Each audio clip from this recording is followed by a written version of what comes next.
Well, the temperature is getting colder, but football and where we are in college football, it just keeps heating up. Welcome on in, ladies and gentlemen. We got another great edition of SEC Live here at the Voice of College Football once again. I'm your host, as always, Lucas Hill, joined by Jackson Johnson, my co-host of Alabama at the Voice of College Football. Jackson, good evening to you, good sir. How are you this fine evening?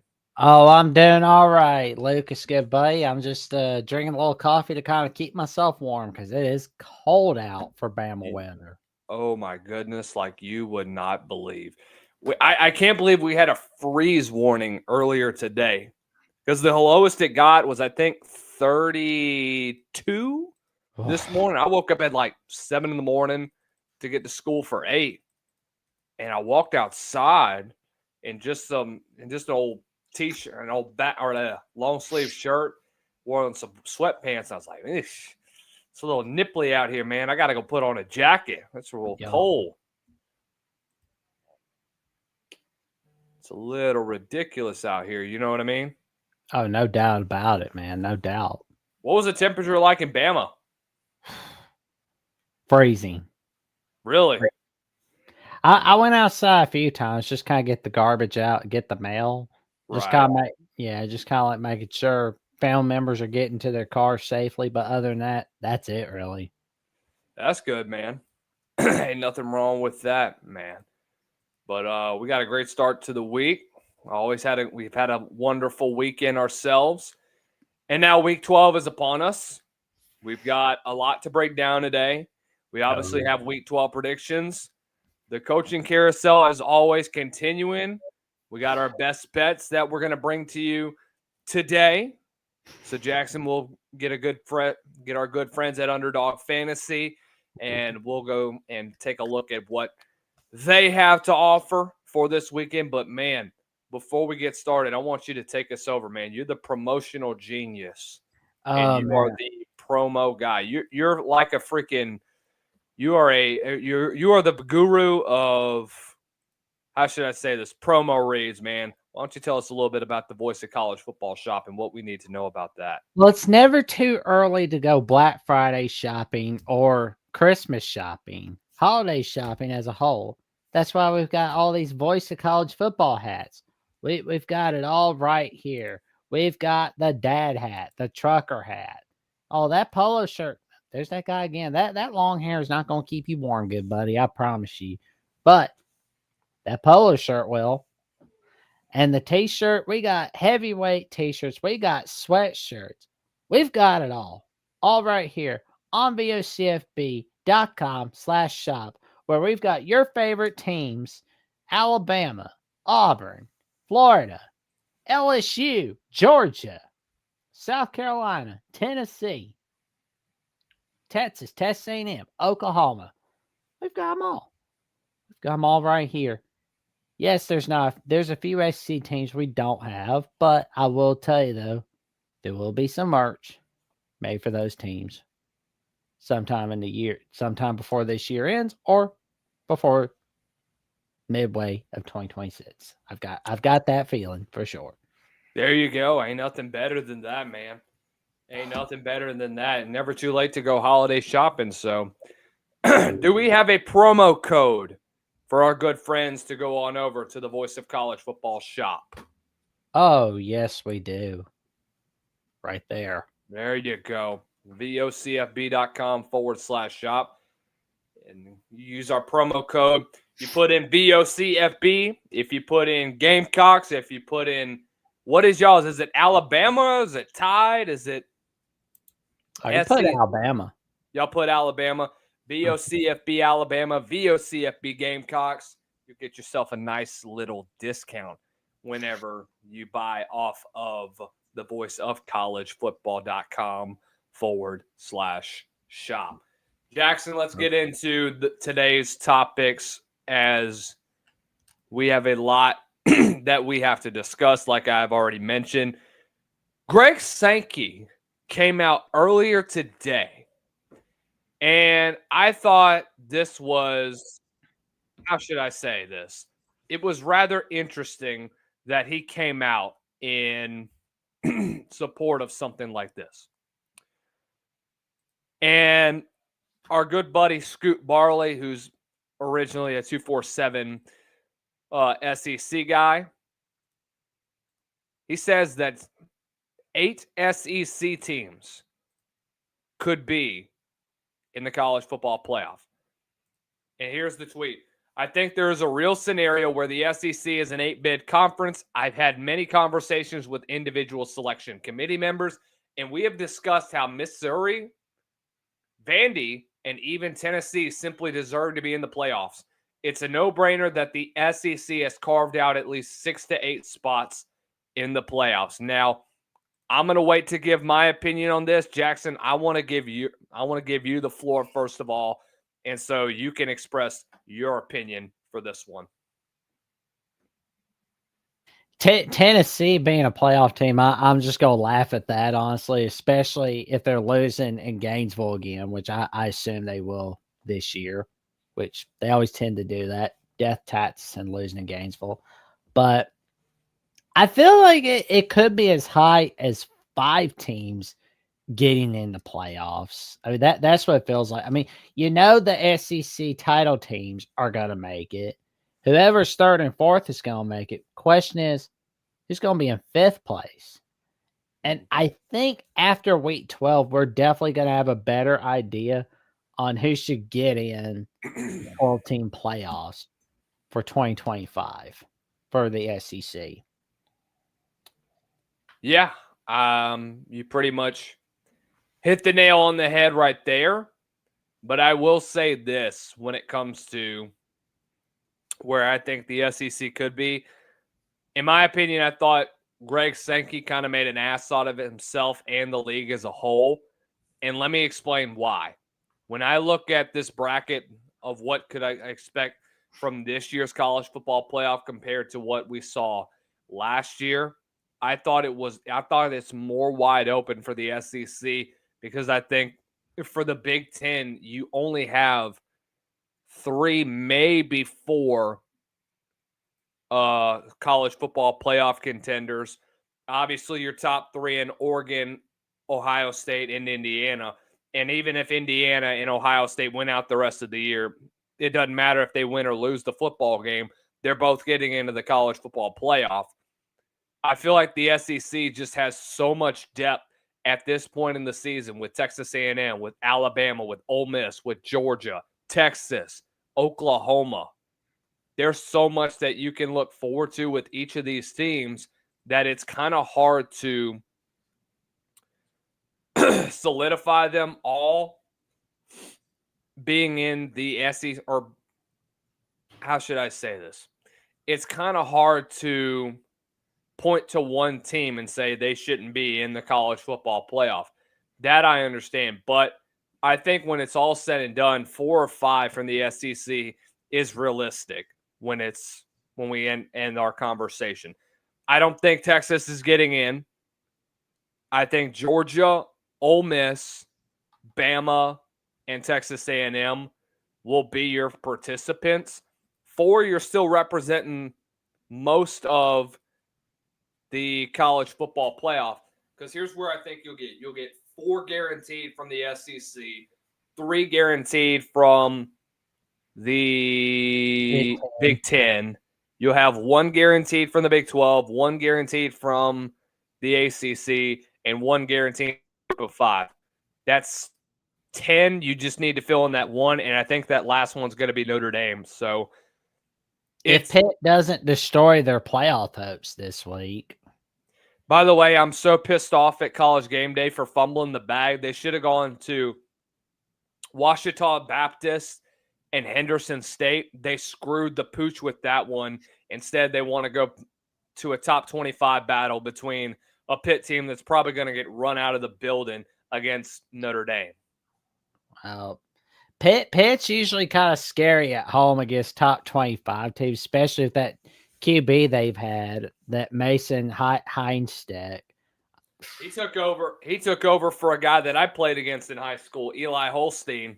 Yeah. Yeah, it's like ever since he took over, Pitt's been winning all over the place this season. I mean, a saying that I've told Austin a couple years ago is Pittsburgh is where dreams go to die. I hope for Notre Dame's sake that's not the case, and I think A&M definitely needs to hope that's not the case on Saturday. Yeah, I don't see it happening in my opinion, but like you mentioned, any given Saturday, anything can happen. We'll just have to see what happens when we get to that point in time this weekend. But I highly doubt. I like Pitt, but they don't have the defense like they're used to. I like Pat Narduzzi. Their defense is going to have a hard time stopping the rushing attack of Jeremiah Love and company and Jadarian Price. I just don't see a scenario where they're able to shut them down. I mean, especially when Narduzzi said, this game doesn't matter really if we lose. Yeah, you don't say that. Yeah, when Narduzzi comes out in the presser and says, this game doesn't matter, what's that going to reflect from the team? Yeah. It's just ridiculous that he would say something like that. Like, it matters, like if you're an at-large team, because it's like you need that insurance policy. Like, beating Notre Dame is a perfect insurance policy. Yeah, like, and especially if you finish the season at 10-2 and you're in the ACC title game, because whether you win or lose the ACC title game, you've got that automatic insurance policy, the win over Notre Dame, and that winning streak to end the regular season. So, I mean, if I'm Narduzzi, I wouldn't be saying stuff like that in public. No, I completely agree with you, dude. I thought it was a ridiculous statement that he made in his presser. Let me tell you this too, Jackson. Notre Dame loses this weekend. They're out of the college football playoff hunt. Yes. So it should be a critical game for Pitt going into this one. I don't know if this will be a top 20 battle. I don't know where. I think they're top 22 in the college football playoffs. Excuse me, by the way. But you're excused. I just don't see a scenario where Pitt's defense is going to stand up against Notre Dame. I don't think they get into the college football playoff. I just don't see them going on the road to beat Georgia Tech. And we'll see what happens when they host Miami. Crazier things have happened, but they'll beat Miami.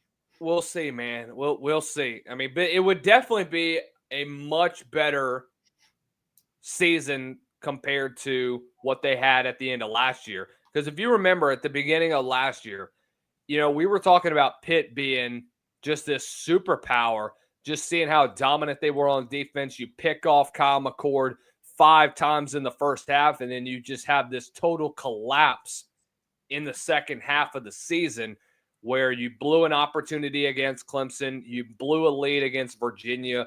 You couldn't stop SMU's passing attack. You just you collapsed in the second half of the year.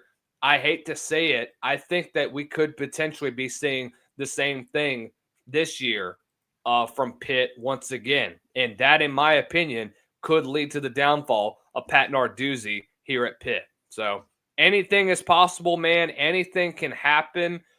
But again, I just have a very hard time believing that Pitt sticks around with Pat Narduzzi at the end of 2026. I don't think they'll lose 6 straight, but I do see a scenario where you go from 7-2, you're in the hunt for an ACC title, you lose to Notre Dame, you lose to Georgia Tech, and you do end up losing to Miami. You could end up going from 7-2 to 7-5 very fast. And Pat Narduzzi's seat could heat up real fast if you lose the bowl game too. Yeah. No doubt about it if that were to happen. But anything is possible, man. But going back to Sankey, I think he made an ass out of himself in the presser for saying 6 to 8 teams, and he mentions Missouri and he mentions Tennessee. I just don't. Why? Why would you mention them? They have 3 losses, and I understand when you compare strength of schedule wise, but I still thought that it was a stupid comment that he made, and I thought it wasn't necessary either. I thought it was really dumb at the end of the day too. Just knowing that you made some stupid comments and stupid decisions just for saying, "Oh, your conference two or three 3-loss teams could make the college football playoff." You got to be realistic about where this conference is at. And I understand he's going to defend the conference to the very end. I don't have a problem with that. But when you're saying asinine statements like the ones that you made earlier today, that's why even people like us that cover the SEC, we tell Greg Sankey, hold on now, pump the brakes, dude.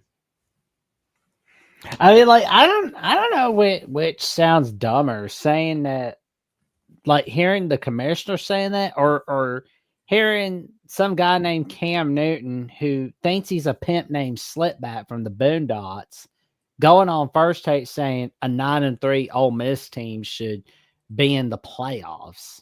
Like, oh Lord, it's like, Did he say this last year? Oh, he said this year. Oh, wow. Yeah, I'm like, you were great in college football, but that doesn't automatically mean you should there, Cam Newton. You should be called. I don't think that Ole Miss number 1 is going to go 9-3. 9-3 the rest of the season. I just don't see it. First of all, looking at your schedule, I don't see you losing to Mississippi State. Even though you're going to Starkville, I think you'll take advantage of how bad their rush defense is. And Ole Miss, or they'll play Florida too. So even if you go 10-2 the rest of the way, you're going to still have a much better overall strength of schedule and better wins on the year. You beat Georgia. You beat a good Oklahoma team. So you have the resume. Or you lost to Oklahoma, but you lost to Georgia on the road. You beat Oklahoma on the road. You beat LSU, even though they're no longer really a college football playoff team and they're falling apart. Regardless of that, I still think that you should give that win a little bit of credit down the stretch of a season. Oh, no doubt. No doubt about it. But it was just so funny hearing Newton saying that about, like, it, a few weeks back, saying that if Ole Miss was a 9-3 team, they should get in over a 1-loss team or a 2-loss team from some other conference. And that's one thing from Newton, but when you hear your own commissioner saying a 3-loss Missouri team or a 3-loss Tennessee team should be in the playoffs, that's not a good look. That is not good. It's like, you're kind of going overkill. Yeah, I thought it was a really bad thing that he said, and I thought it was a really, really stupid thing that Cam said. I like Cam, but I can't condone what he said about Ole Miss. I mean, it's just a stupid thing that he said, even considering that you thought Ole Miss was going to be 9-3 at the end of the year. I'm sorry. I can't condone that. And I'm not just saying that. Like, I genuinely mean it when I hear things like that. I just think he's full of he's playing to a crowd. And I get it. I get it. He's at ESPN and trying to play towards that crowd. We know how bad ESPN has been over the last couple of years. Oh yeah. But those statements, in my opinion, are getting him sound bites. It's like Greg Heffley trying to be the cool kid in Diary of a Wimpy Kid, and every time he tries to stand out, it backfires on him.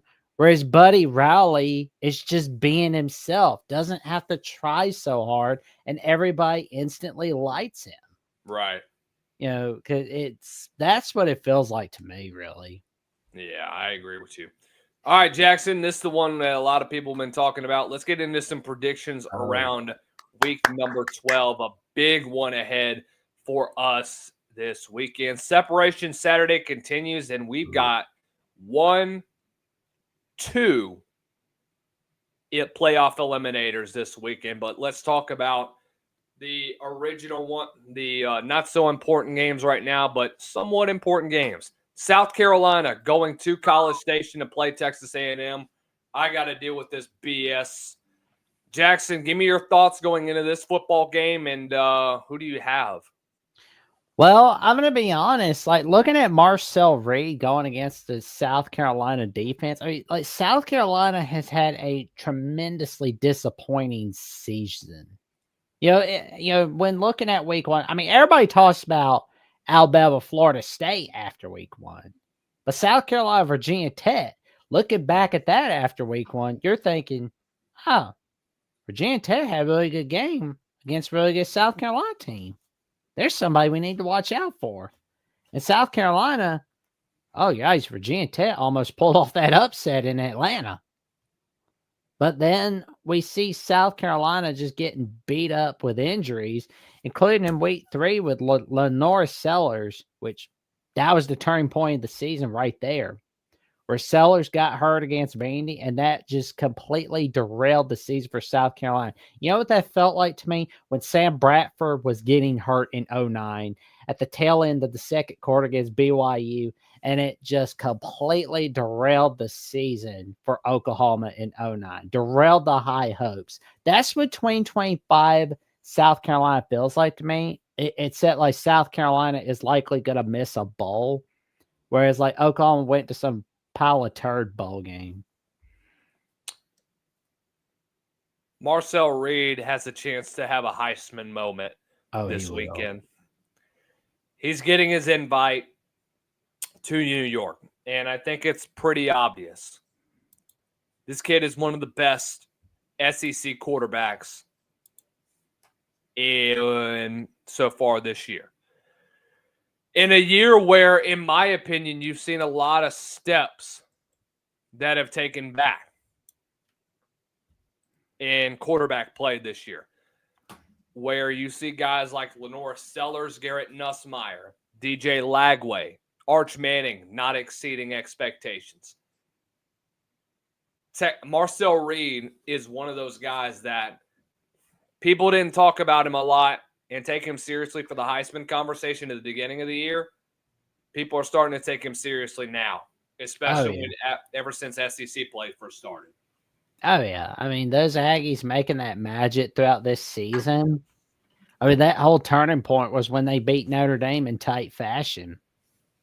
And I know you've stated that defense, you're very concerned about A&M's defense, but I don't think we should have to worry about A&M's defense in this one. I think they're going to be fine against South Carolina. Texas A&M's front seven has been very good. I thought they've done well at times putting pressure. I thought they've done well in pass rush. Here's what concerns me, though, is that your back seven has tended to give up some big plays down the stretch. I thought in the run game, you gave up almost over 230 yards, or you gave up over 200 yards between Ahmad Hardy and Jaden Roberts last week against Missouri. You let them hang around for a little while, and it didn't really cost you because your offense is so much better compared to what that offense was with Bo Pribula. But again, it's just ridiculous seeing how good that this pass rush has been for Texas A&M, led by Cassius Howell, who's probably going to be one of the first 5 edge rushers drafted in this year's draft. I think he's got a high ceiling, especially when you compare him to the likes of guys like Keldrick Falk, the edge rusher from Ohio State. I can't forget the kid's name. But anyways, guys like him, and there's plenty more. I think overall, though, when you talk about guys that are true sack artists, Cassius Howell ranks as one of the best in all of the SEC. Going up against the South Carolina offense that, especially that offensive line, they've regressed so much this year. You've had two assistant coach firings. You fired Mike Shula last week, and you fired Lonnie Teasley near the beginning of October. it's a year where there's been so much dysfunction and so much, how do I say it, animosity / aggravation within the fan base. And I've asked this question a lot to South Carolina fans, excuse me. And are you tired of the up and down seasons that you've had over the past 4 years? You get your hopes up one year when you win 9 games, and then they come crashing down the very next year whenever you fall flat on your face and you end up 4-8 or 5-7. That's why I think that's what will undo the Shane Beamer era when it's all said and done. Did you get me, by the way, Jackson? I kind of buffered a little bit. I did. Oh, man. Okay, that's good. It's going to be a dominating victory for A&M, and it's basically 2 games away, and A&M clinches a playoff spot. They're in. I think they clinch a playoff spot after this week at 10, going to 10-0. Oh, yeah. I think their spot's pretty much solidified at this point, even if they finish 10-2 and they miss out on the college football playoff, or they miss out on the SEC title. Oh, yeah. Which I highly, highly doubt they would. I just don't see a scenario where Texas A&M misses out that bad on a SEC title the way that they've dominated throughout the first several weeks of the season. The one thing that it is concerning is I thought Texas A&M has been dominated, 23rd in total offense, but I say this again. You're still giving up big plays, and when you talk about elite rushing offenses, teams like Missouri, when we talk about teams that can effectively run the football on a consistent basis, you have tended to not had your best game. You also have not been consistent as you would have liked to have been. Going up against Notre Dame, you let Jeremiah Love run loose a couple of times. Gave up 136 yards, and you allowed for big runs from Jadarian Price and Jeremiah Love. When you played Arkansas, you allowed for guys like Mike Washington, Taylon Green to run loose. Gave up almost 300 yards rushing during that game. This past weekend, 207 yards rushing. You look at what they did to Florida for the most part, you did well. But if you take away the negative 19 yards from DJ Lagway, Jaden Baugh and Katie Daniels both had combined 93 yards rushing and averaged over 4 yards a carry. So it's the explosive plays that Texas A&M has given up that still kind of concerns me. But don't expect for anything bad to happen this weekend, knowing how South Carolina's offensive line has been so far this year. It's been an atrocious offense as a whole. Lenore Sellers has taken a step back, and I think this weekend you will see Lenore Sellers get benched. I think that you'll start to see more of a guy like Cutter Woods come in, or whether it be him, whether it be Aaron Nolan, whoever it is, they're going to get playing time. And unfortunately for a guy like Lenore Sellers, I think the best scenario for him, depending on who you get as an OC, you got to go get a guy either that can run an offense effectively. And Lenore's, for what it's worth, has to leave and go to a better offense, just in my opinion. Oh, yeah. Now, that being said, for me, I'm going to go with Texas A&M in a 38-14 fashion over South Carolina. 38-14. I can't really give a score prediction. I'll say A&M up. They may put up a 40 ball on them, but I got them 41-9 in my opinion. I think Texas A&M covers this one pretty easily. Arkansas and LSU. LSU has just benched Garrett Nussmeier. I would expect for Mike Van Buren to take over the rest of the year. What did you think whenever you saw Garrett Nussmeier get benched over the weekend, Jackson? Honestly, that made me think it's over with Nussmeier.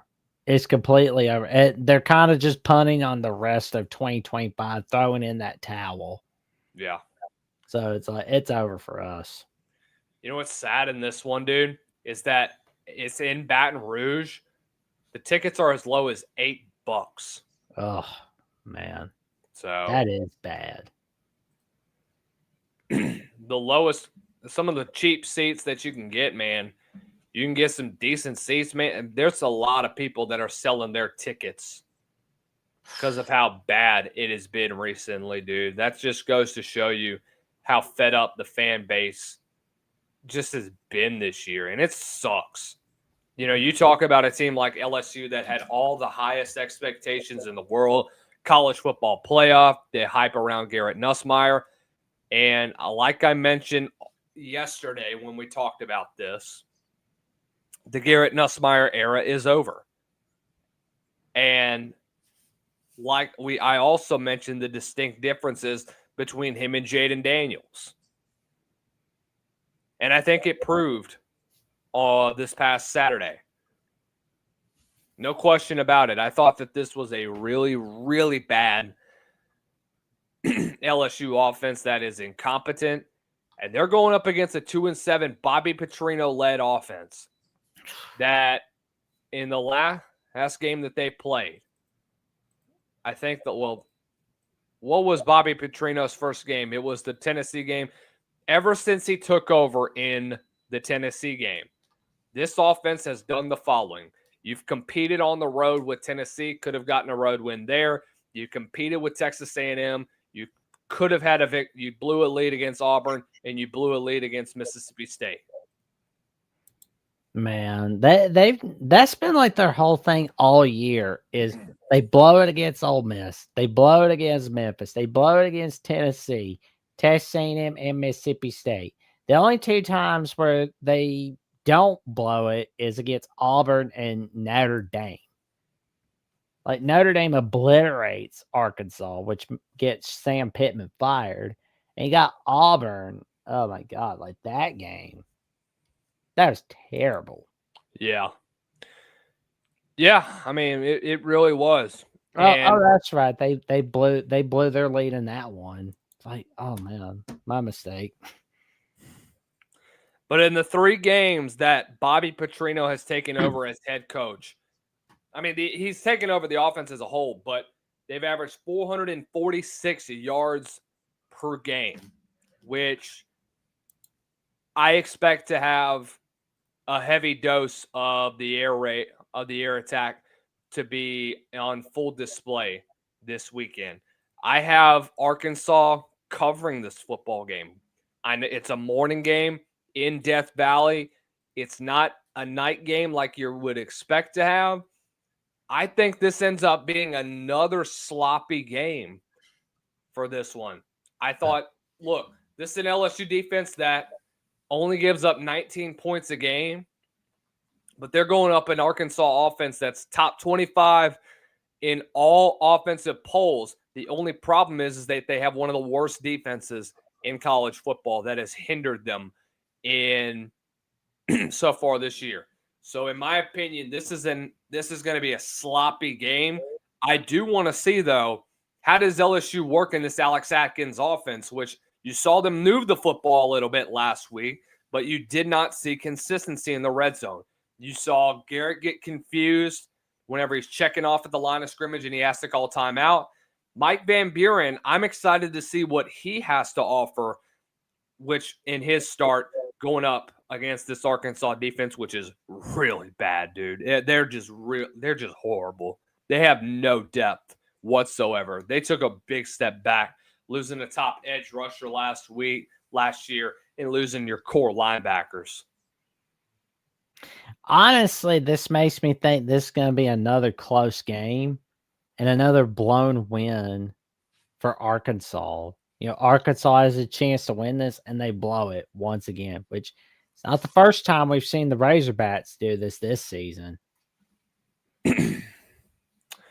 First time would not be the first time either. I have LSU in this one covering.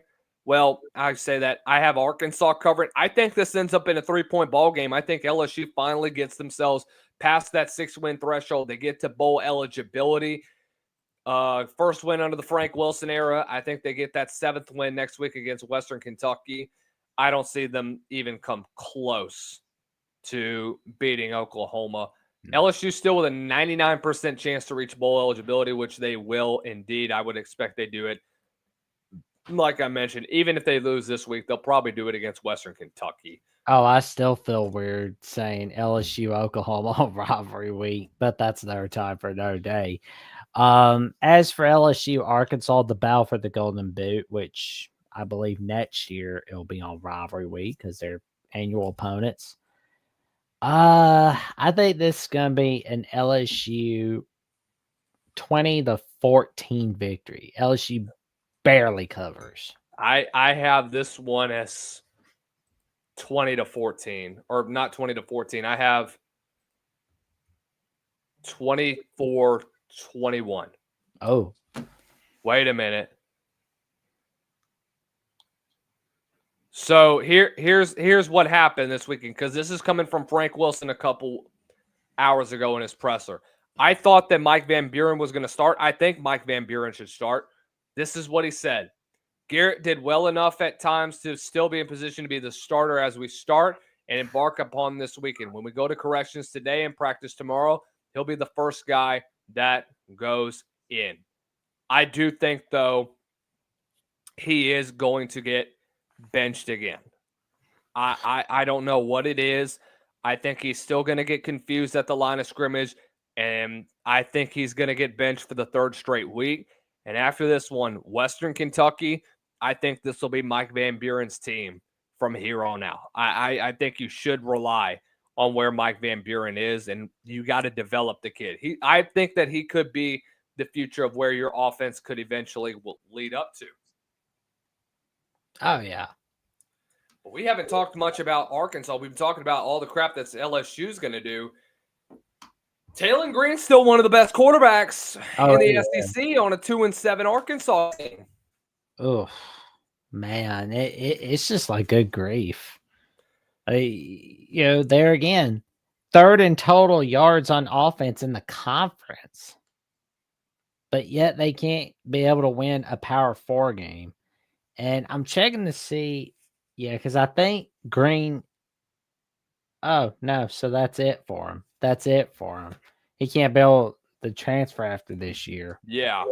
I like Taylor Green, dude. I think he's a hell of a player, and I think he's a hell of an athlete. The problem with him, though, is that he's surrounded by a bunch of pretty much outcasts on the defensive side of the ball. So that's the biggest problem for him. He's a hell of a talent. I think he could eventually – I think he's a 4th or 5th round guy. I would even have him depending on the system that he's in. And I think that's what's going to hinder him when it's all said and done, is that because he's in a system offense, they're going to say, oh, well, he's not NFL ready and stuff and yada, yada, yada. The kid can play ball. Just let him be him at the NFL level. He'll be a 4th or 5th round pick, but he's going to turn out to be really nice. Tennessee Tech against Kentucky. Tennessee Tech's undefeated, though, Jackson.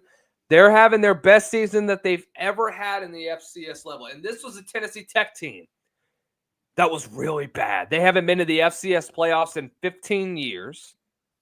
And now all of a sudden, the Golden Eagles look really good. Going to Kroger Field, Kentucky with an opportunity to get to win number 5 and get one win closer to bowl eligibility. Who do you have in this one? Oh, Kentucky will win this one in a 28-10 victory.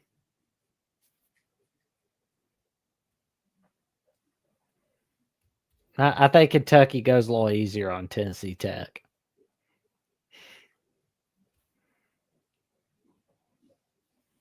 Jackson, am I freezing up a little bit? Yeah, a little bit. Yeah, you're freezing up. Okay. But am I back? Yes, you're back. Kentucky, I've got Kentucky winning 28-10 over Tennessee Tech. They go a little easier on them than they do on Florida. I have Kentucky covering in this one, whatever the line is. I don't see a line on this football game either. I don't see one from ESPN or anything like that. But I would not sleep on the Golden Eagles. But you are going up against a conference foe. I think it's a low-scoring game. I think it ends up being a 31-7 victory for Kentucky. But don't count out Tennessee Tech when it's all said and done. One step closer to bowl eligibility. I think they have a chance of doing it going on the road to Louisville. Anything can happen, though. Oklahoma and Alabama. We'll get to that in a little bit when we talk about our key races in the college football playoff. Let's go to New Mexico State and Tennessee. What do you got in this one, Jackson? Oh, Tennessee's obviously going to win this one. But do I think they beat the spread? No. They win 49-10 over New Mexico State. Well, here's the thing. I like New Mexico State. This is our mascot, Gunner. This is our mascot. His name is Gunner. Hey, what's up, Gunner? How you doing today, man? How old is he? He's like 6 months old. Oh, nice. He's a big dog. Oh, my gosh. Oh, my gosh. What do you think, Gunner? You think Tennessee's going to cover? You think Tennessee's going to cover, dude? I think that was a no. But this is a good chance for Joey Aguilar to get back into what he was before. I thought he looked rattled against Oklahoma. I know it, dude. I feel you, buddy, on Tennessee. Just kind of a I hate these cupcake games too, Gunner. I hate these cupcake games too. But no, this is a good chance for Joey Aguilar. Dude, are you just tired? I mean, good Lord, am I that boring? No, I think he just doesn't like the game. I mean, if you think you're bored now, Gunner, wait until you hear the games for next week. That's gonna make you really yawn. But he's a happy boy. He's a happy boy. Kidding. This is a happy freaking dog right here, bro. But no, I think this is a good opportunity for Joey Aguilar to get back. I'm just ignoring it at this point. Oh, man. I thought Joey Aguilar looked a little rattled 2 weeks ago against Oklahoma. I think this is an opportunity for him to get his feet back in order. I thought the first half, though, Oklahoma and Brent Venables brought a lot of different looks on that game, and I thought that they were able to take advantage of what that Josh Heupel offense was going to be able to do. I will say, though, did you see the quote from Jonathan Crompton about Josh Heupel being the SEC's James Franklin? Oh, I've been hearing that comparison quite a lot. What do you think? If Tennessee's losing to Florida and Gainesville again, then I can see where that's valid. Right. I could see it because, I mean, I know a lot of people get irritated with Heupel being compared to Franklin, but those comparisons are going to happen if you're constantly losing the big games on the road. You're constantly losing to Georgia. You only beat Alabama when they're in Knoxville. You only beat Florida when they're in Knoxville. You can't beat Florida on the road. You can't beat Bama on the road. You can't beat Georgia at all. And you couldn't beat Oklahoma on the 1st of November. So I could see where that's a valid comparison, but Heupel, I do think, can get Tennessee to the playoffs again. Yeah, Tennessee gets me bored too, Gunner. This is our new mascot, dude. He's our mascot for South Carolina. He's our new mascot for the SEC Live now at this point in time. Oh, man. I'm looking forward to seeing more of Gunner. Note to self, we'll have to do a segment with Gunner. Dude, if we made a segment with Gunner, we'd get like 1 million views on this thing. Oh yeah. We'd have a bit more than 186 in the chat right now. But we appreciate the 186 people in the chat tuning in to the 14th edition of SEC Live from yours truly, Jackson Johnson and Lucas Hill, all right here on AC at the Voice College Football, and Gunner the dog. Oh, man. But look, if Josh Heupel ends up this year at 8-4, if they lose to Florida again, I don't think he's going to be on the hot seat, number one. No. But I think you know what the standard is and what the ceiling and the floor is right now for Tennessee. Your floor right now is 8-4, 8-5. Your ceiling is a first-round berth in the college football playoff. You've seen those, and that's what I said at the beginning of the year as well. Let's talk about Florida going to Ole Miss, 15.5-point favorites in this. Now, I don't think the Lane Kiffin Bowl should put Gunner to sleep. It should wake him right up. Hey, you awake, bro? Or you want to get down? I don't look. Here's where I'm at with this one, man. Is that Ole Miss has everything to lose at this point in time. If you lose this football game, you are going to have a lot of questions in regards to what the season is going to look like or what the future of Lane Kiffin is going to look like. Because very likely, you lose this football game, Lane Kiffin, that Florida job looks very good. And even then, man, I don't see a scenario where Lane Kiffin ends up going to Florida. I think he remains in Oxford, and he continues to develop at a high level. It's the better job. That's in my opinion. You have a better chance of winning, and you have better access to the funds that are inside that industry. Oh, yeah. No doubt about it. And, just looking at Ole Miss in Florida, I mean, like the quarterback situation is a disaster over in Florida. Well, I mean, DJ's coming back on Saturday, but it's just like he got pulled out of the game against Kentucky because Kentucky was beating them that bad. I think we were sold a bag of goodies when we looked at DJ Lagway. We were sold crap. Ugh, man, it just sounded like we were sold a lot of horse dung. It felt like a used car salesman just smiling in your face, conning you out of your money. Yeah. And look, I think part of that has been because of how Russ Callaway has developed his quarterbacks, because he doesn't have a great track record around him. I think Russ Callaway needs to go as your OC. I think you need a completely new staff.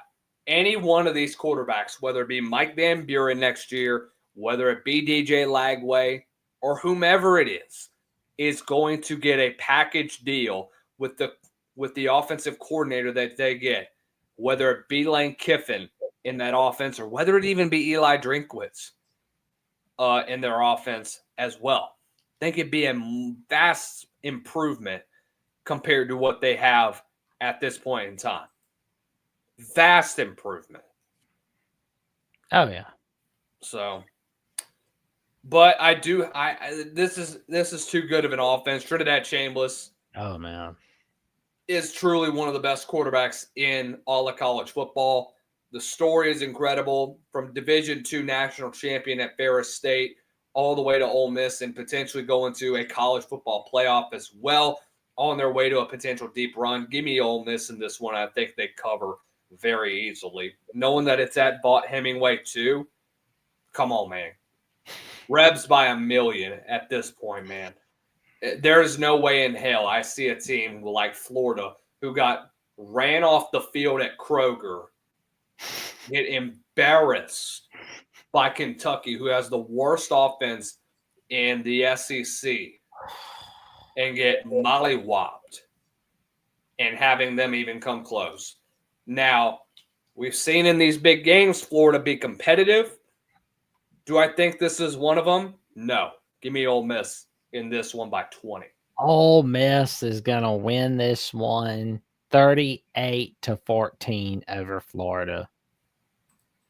Mississippi State going to Missouri in this one. Mississippi State running out of chances to become bowl eligible. They need one dang win, and they just can't seem to get that one win. Can they do it this weekend against Missouri with a backup quarterback in Matt Zollers? We'll have to see, man. Mississippi State's defense has been letting them down recently in games. What do you think? Mississippi State, just looking back at them throughout the season, it was amazing when we saw them, getting that magnificent, fantastic finish against Arizona State. But what got us disappointed was how they lost to Tennessee. Tennessee got lucky against them. They lost to Florida. They lost to Texas. I mean, it's like and it wasn't like them losing. It was the way they lost. They blew that lead against Texas. They blew a shot of victory against the Florida Gators. Like, good grief, that was horrible. And man, it's just terrible. I don't want to see them miss out on a bowl game because of this, but I just got to tell you, it's basically gift wrapped for you. It's right there. You've got it right there. Missouri, who knows if they're going to be focused on this game or not. I'm worried about Mississippi State's rush defense. They're one of the worst in the SEC in the rush defense, dude. That's the one thing that I'm concerned about going into this football 111th in the nation. Yeah, you're right, man. In rush defense? In the nation, yeah. Rushing yards allowed per game. That's terrible. That's Mississippi State for you. Doesn't help that they gave up over 266 on the ground last week against Georgia. And going up against two running backs like Jaden Roberts and Ahmad Hardy. We were sold a bag of goodies at the beginning of the year about Ahmad Hardy for Heisman. Remember that conversation? And Eli Drinkwitz was selling it. Yep. And look what happened. They started splitting the rock. But they're still having both great seasons. I think both of them are going to combine for a lot of yards against this Mississippi State defense. Does Blake Shapen have a much better game compared to what he did last week against Georgia, where you failed to produce much of anything? Or is it going to be the Kamario Taylor era from here on out? That's a question that I think Jeff Lebby has to evaluate for himself. What is it going to benefit? Who does he want to benefit at the end of the day? And is it going to benefit the team as a whole? So that's a question that Mississippi State is going to have to ask themselves this week. Do you want to take a chance with Blake Shapen, who has kind of been shaky at times this year, or do you want to go with the hot hand in Kamario Taylor? Even though his redshirt year is already burnt up, you might as well take advantage of the next two games. So I talked with a couple of Mississippi State insiders, and they said that throughout practice, competition's been ramping up between him and Shapen, and they've been using Kamario Taylor in a variety of different ways. I think this is a good opportunity for you to see what he has on the field. Yeah, and this makes me lean towards a Missouri win for me. I mean, it does too for me. I just don't see Missouri not busting off big runs against this Mississippi State defense, but anything can happen in this one. Going to Como, though, and trying to pull off an upset is very difficult. But I will say, you have to put pressure on Matt Zollers, and you got to force turnovers. If you can do that, you have a chance to keep it close in this football game. But I don't think they've been able to do that. Their red zone offense has not been good this year.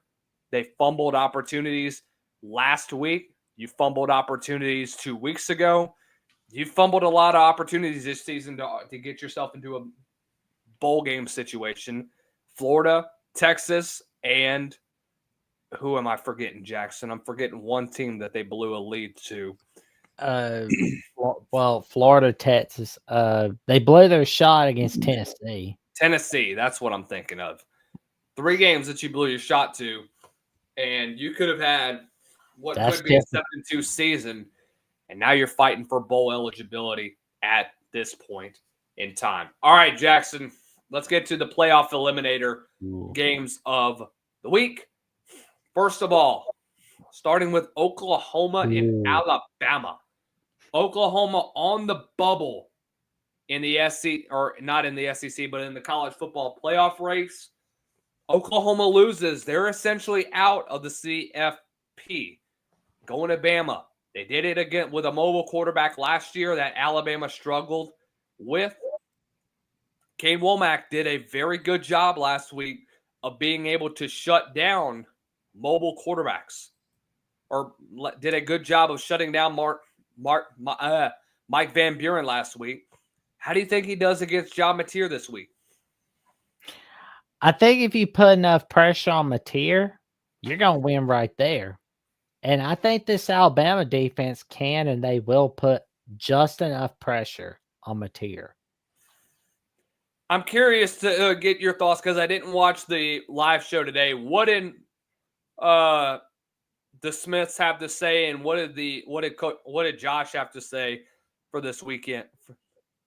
Well, they talked a lot about the defense. They talked about that a lot, and where they talked a little bit about John Mateer, and his thumb, where he's not gonna like state the obvious about his thumb, where it's like if you get him like down where like just by a handshake with the thumb they had surgery on, you can tell it's still bothering him, but he's not going to admit it. He's still kind of talking about how, we need to do better as a team. He's not sitting there blaming things on his thumb when he should, but he's just like, no, I'm not doing that. I'm not going to do that to my team. That I don't have a problem with, because that just shows how much of a leader that John Mateer is. And I don't have a problem with that. I like John Mateer. I really do.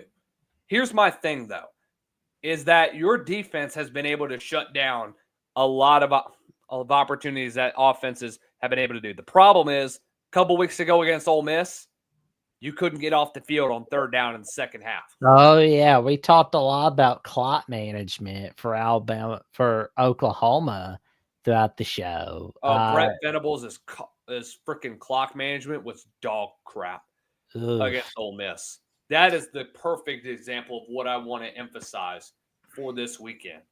Oklahoma has to be able to manage the clock. You have got to be able to make better decisions, too, if you're John Mateer. Take what's in front of you. Let me give you an example, Jackson. 2 drives in a row. Oklahoma's driving down the field to try to tie this football game up between Ole Miss. John Mateer, it's second, third, and fourth down. Second down, he has the check down in the middle of the field where if you throw it to Torrey Blaylock or Xavier Robinson, they've got green grass in front of them and they can reach the sticks. He takes a deep shot down the right sideline and it's overthrown. He does the same thing on third down, and he does the same thing on fourth down when he can easily run for the sticks, or he can take the check down to the tight end over the middle. It's right there in front of him. I thought he did better 2 weeks ago against Tennessee, and I thought he did a really good job dicing up that defense, just really owning that game. He carried a swagger with him whenever he played that Tennessee defense, and I thought he did a really nice job of owning the football game, even though the stats didn't really prove it. I thought he owned it with his legs, and I thought he made plays when it mattered most. He got it to his playmakers, and he let them work. Guys like Isaiah Satenga and Deion Burks. You're going to have to utilize guys like that. Jaron Kanak is going to be my X factor in this football game. The tight end, the converted linebacker that turns into a tight end, he's going to play a big role in this football game. If you put a ton of pressure on Ty Simpson, that's going to help Oklahoma win right there. Yeah. And, it's like put pressure on Simpson and you're good. Yeah. Because that running game can't do anything so far. It's just been, ugh. Yeah. 2 weeks ago, you didn't put any pressure, or you didn't force any turnovers against Ole Miss, and you lost the penalty battle. You gave up big plays on defense, and they had 21 third down conversions. By the way, Ole Miss held the football on for 35 minutes in that football game. Last week, 2 weeks ago, you had 11 penalties that killed drives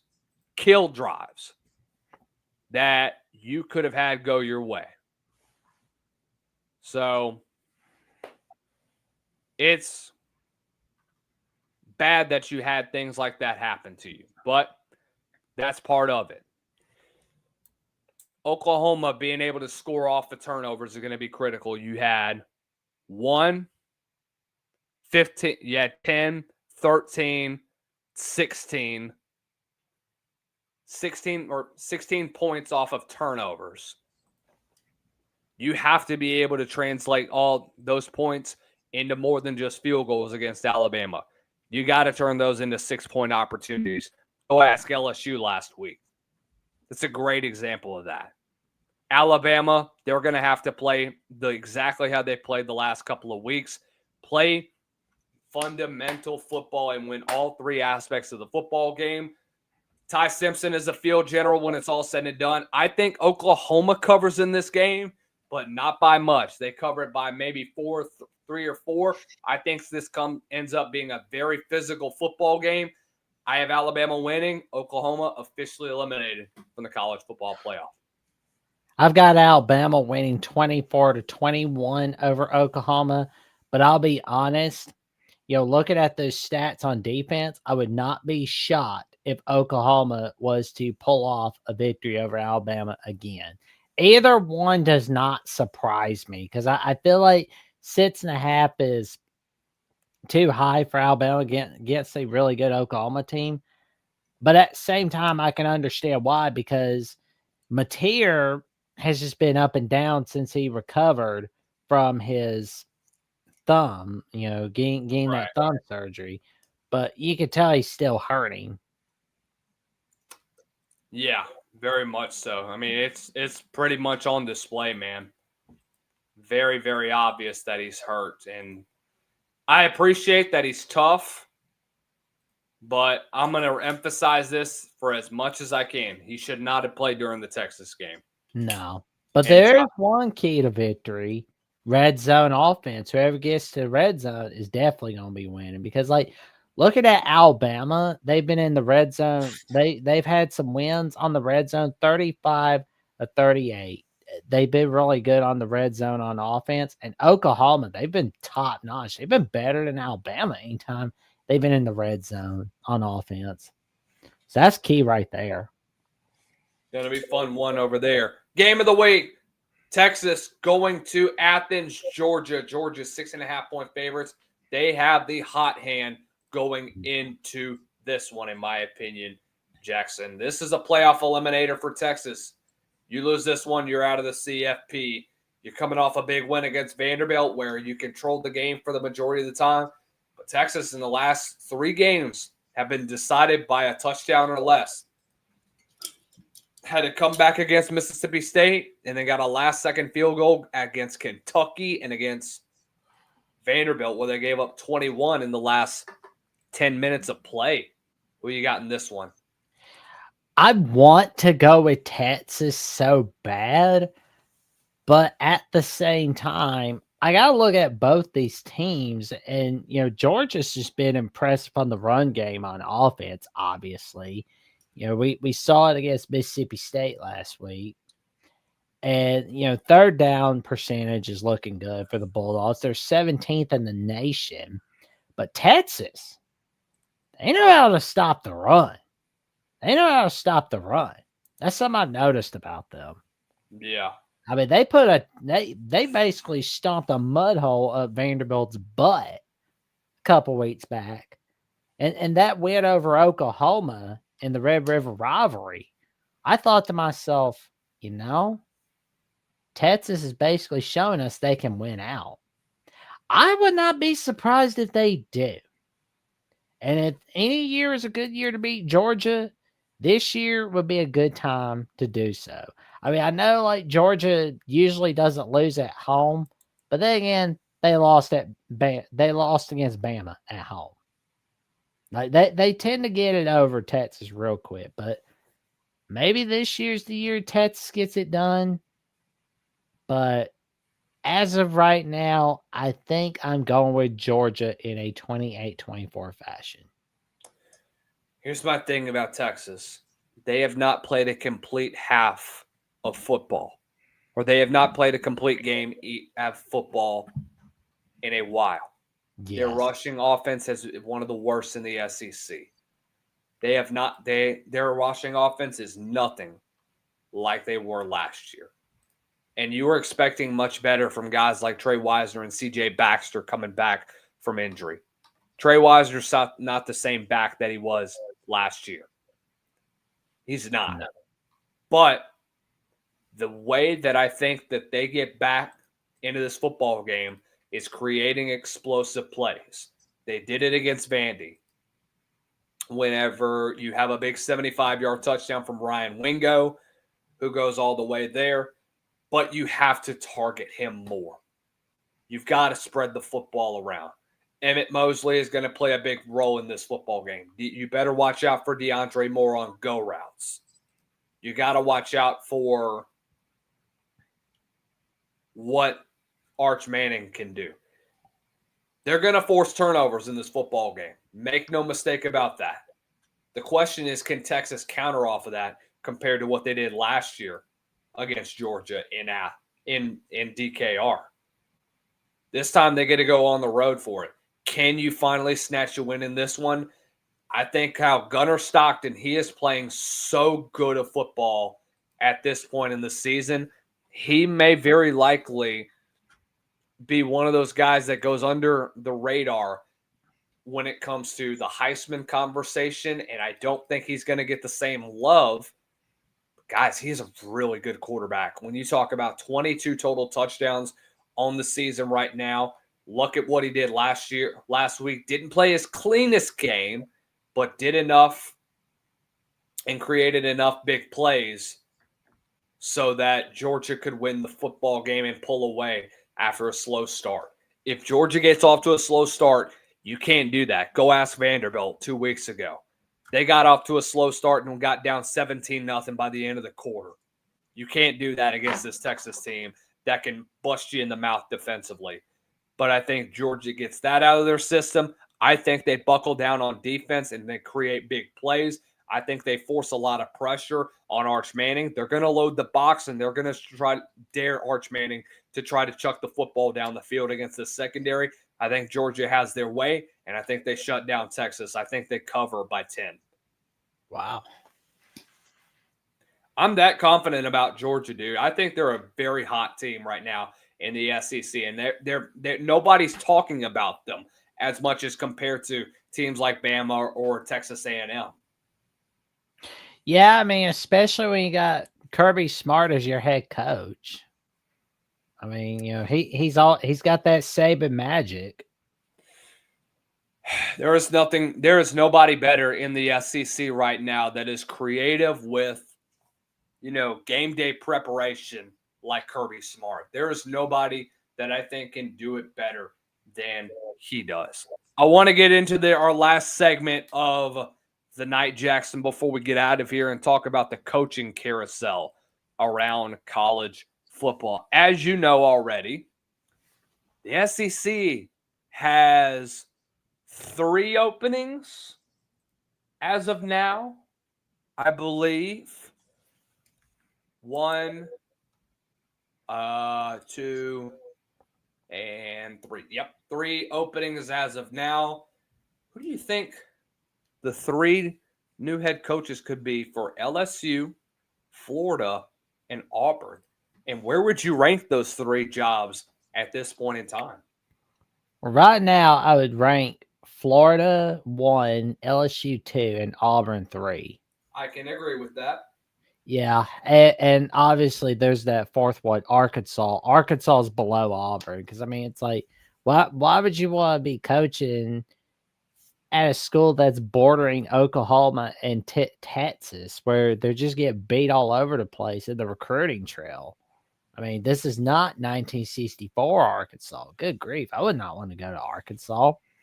But looking back at LSU, I could see Lane Kiffin going to LSU, and that's really gonna make things heated for the Ole Miss LSU rivalry. Mm-hmm. So I think they're gonna make that money and give it to Kiffin. I think Florida is gonna get Jed Fish to leave Washington. I mean, his wife is not happy about being in Seattle. Cannot stand the weather there. Really? Yep. And Jed Fish's alma mater is Florida. So I could see that happening. I think that is likely going to happen. I see Jed Fish going over there. I think John Shire is going to be your coach for Auburn. You know, he's going to leave Tulane. And I think he misses being in Alabama. So I think he's a little homesick. And Auburn is that perfect place for Coach Shire. And, you know, Arkansas, just looking at them, they're not getting Brett Lashley. No, he just signed an extension. So that is a no. I mean, they could get somebody from the Sun Belt. They could get somebody from the Conference USA, but maybe they get James Franklin. I mean, he's just that eager to go back to coaching that bad. I mean, Arkansas is that place, and nobody's going to complain at you for going 10-2 at Arkansas. They'll just be happy to be 10-2. Right. They know that they're not in the Southwest Conference. They've been out of there since 1992. They're not going back to those good old days. That's just not happening. And if Ole Miss was to get a new head coach, they could probably get Eric Morris from North Texas if Lane Kiffin was to leave. Yeah, that's a great fit in my opinion, dude. That's a really, really good fit. Because you talk about what North Texas and Eric Morris has done. Eric Morris is one of the best young minds in the SC and the all of college football. You look at what North Texas's offense is doing, and you look at Eric Morris's resume. Jackson, I was there whenever he was with UIW, and he helped out quite a bit with Cam Ward whenever he was at Incarnate Word as their head coach. He was the offensive coordinator with Patrick Mahomes. Do we remember that? I do. He was there. He's a Mike Leach protege. So he's been around for a while, dude. And I really like Eric Morris. I think him and GJ Kinney are two guys that you need to look out for as future P4 head coaches, specifically in the SEC. I think Eric Morris would be a better fit for Arkansas, in my opinion. Yeah. So that's just me. I have Eric Morris going to Arkansas. I have either Lane Kiffin. If not Lane Kiffin, I'm throwing the bag at either John Sumrall at Tulane or Eli Drinkwitz.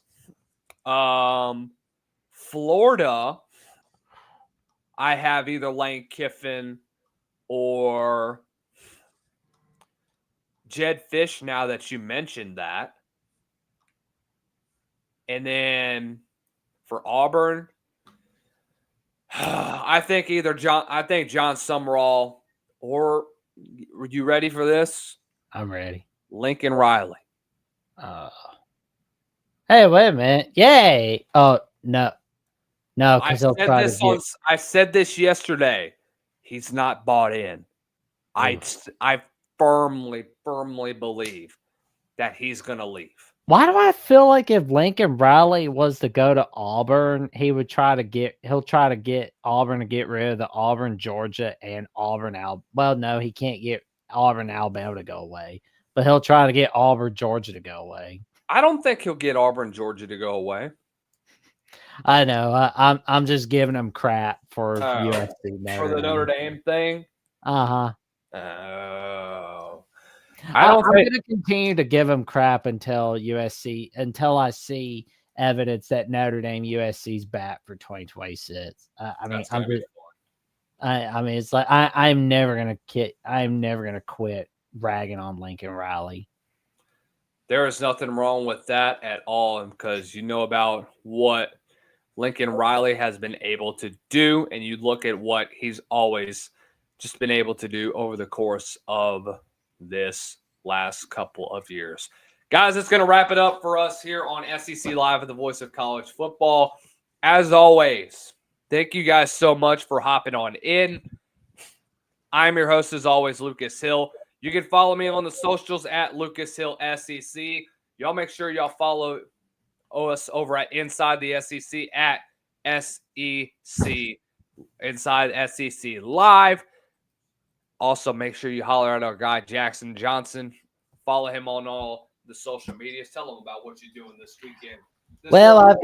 I've got some magic on Jackson Johnson 979 on numerous episodes of the Jacksonian. I'll be filming an episode this Friday with Kyle Loomis talking about the Auburn men's basketball team, talking about the football team, the coaching carousel, and much, much more, and our mutual dislike for deviled Eds. That's going to be really fun to discuss on the Jacksonian with Kyle Loomis. And I'll be having Matthew Lennox joining me next week to discuss the Cowboys and Florida State in 2025. And I've got Pitt's analysis file whistle with Sports Talk with Austin. And for more updates, what I've got going on the Jacksonian, Alabama the Voice of College Football, SEC of Voice of College Football, Jackson's World College Football with Mountaineer Paul, twice, 3 times a week, and on the Paul Feinbaugh Show, where I call it once, twice a weck. Check me on Jacksonville CFP on /Twitter and on Instagram threads, Jackson Johnson 543908. When am I going to be on the Jacksonian? Oh, no worries. Your episode's coming. Don't you worry. We got something planned for that. Oh, yeah. That'll be the plan. Can you make a Sports Center top? But no, man, it's always fun whenever you get to interact with Jackson. Guys, if y'all don't know about what Jackson's been doing, man, this dude's one of the hardest working dudes here in the network, man. They are very supportive of everybody's channel, so we appreciate all that he does here, man. But once again, ladies and gentlemen, thank you guys so much for hopping on in. We will be back with you Saturday for all of our instant reactions. Got a lot to break down for this weekend. Always, always, always. Thank you guys for tuning on in. Had another great showing from you all tonight. We'll see you guys Saturday. A lot of instant reactions, a lot to break down over Week 11 here in the SEC. Y'all have a great rest of the week, and we'll see you all really soon. College football is even more exciting when you've got some action on the line, and the games are even better when you're cashing in. And the Voice of College Football is the place to be to get the greatest value. Start with my picks. 75% against the money line, 58% against the spread, and I've got a 40-plus year track record. 11-0 in the college football playoff for me last year against the money line, 8-3 against the spread. And I'm just the warm-up act. Steve Merrill of Wager Talk is our ace in the hole, show stopper. 7 years with the Voice of College Football, over 30 years in the industry. Steve gives us analysis on all the big games, but you can't miss Steve's weekly under-the-radar pick. 28-12 against the spread the last 3 years. You also get picks from some of our top analysts here at the Voice of College Football, including Corey Bratta, Matt Zemek, and Steve Dace. Check out those numbers. Become a YouTube or Patreon member for just $99 per month. Go to the main channel on YouTube, click Join, and then select the betting tier. Do the same thing on Patreon. Make 2025 a winner now.